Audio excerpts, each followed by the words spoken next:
తెలుగు రాష్ట్రాలు మరింత బలపడాలి అంటే ఒక రాష్ట్రం కులాల పరిమితుల్ని దాటాలి, మరొక రాష్ట్రం ప్రాంతీయత పరిమితుల్ని దాటాలి. మనందరం కలిసి భారతీయత వైపు అడుగులు వేయాలి. అందుకే నేను పంచాయతీరాజ్ గురించి మాట్లాడేటప్పుడు కేవలం పరిపాలన గురించి, పథకాల గురించి, చేసే పనుల గురించి మాట్లాడడానికే పరిమితం కాదు. నేను ప్రజాస్వామ్యం గురించి మాట్లాడతాను, రాజ్యాంగం గురించి మాట్లాడతాను, సోషల్ కొహెషన్, సామాజిక సమతుల్యత గురించి మాట్లాడతాను, జాతీయ సమైక్యత గురించి మాట్లాడతాను, భారతీయత గురించి మాట్లాడతాను, సామాజిక పరస్పర విశ్వాసం గురించి మాట్లాడతాను.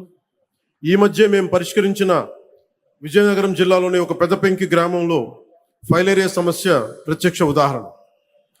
పంచాయతీరాజ్ సమస్య కోసం, సంస్కరణల కోసం చాలా కమిటీలు వచ్చినాయి. ఒక Balwant Rai Mehta committee, Ashok Mehta committee, GVK Rao గారి కమిటీ, ఎల్ఎం సింఘ్వి కమిటీ. ఈ ప్రయాణం చివరికి 1972లో 73వ రాజ్యాంగ సవరణగా రూపుదిద్దుకుంది. 93 నుండి పంచాయతీరాజ్ రాజ్యాంగ సంస్థలకు రాజ్యాంగ హోదా లభించింది. రాజ్యాంగంలోని ఆర్టికల్ 243 243 నుండి 243 వరకు పంచాయతీరాజ్ శాఖకు రక్షణ లభించింది. 11వ షెడ్యూల్ ద్వారా 29 అంశాలు గ్రామీణ స్వయం పాలన పరిధిలోకి వచ్చాయి. ఇది ప్రపంచంలోనే అతిపెద్ద ప్రజాస్వామ్య వికేంద్రీకరణ ప్రయోగం.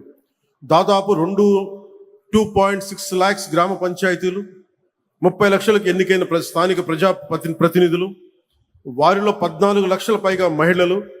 ఇది ప్రపంచంలోనే అతిపెద్ద గ్రాస్ రూట్స్ డెమోక్రటిక్ వర్క్.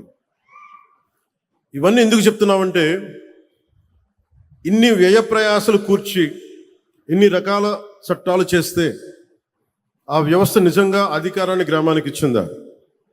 రాజ్యాంగం అధికారాన్ని ఇచ్చింది, కానీ ఆ స్ఫూర్తి అమలు అయిందా? నిధులు గ్రామానికి చేరాయా? నిర్ణయాధికారం గ్రామానికి చేరిందా? బాధ్యత గ్రామానికి చేరిందా?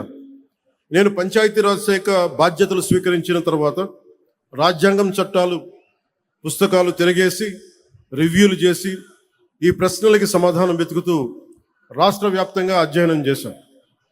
నాకు ఎదురైన మొదటి సమాధానం, సార్ బ్లీచింగ్ పౌడర్ కొనడానికి కూడా డబ్బులు లేవు, సార్ జెండా పండుగ చేయడానికి కూడా డబ్బులు లేవు.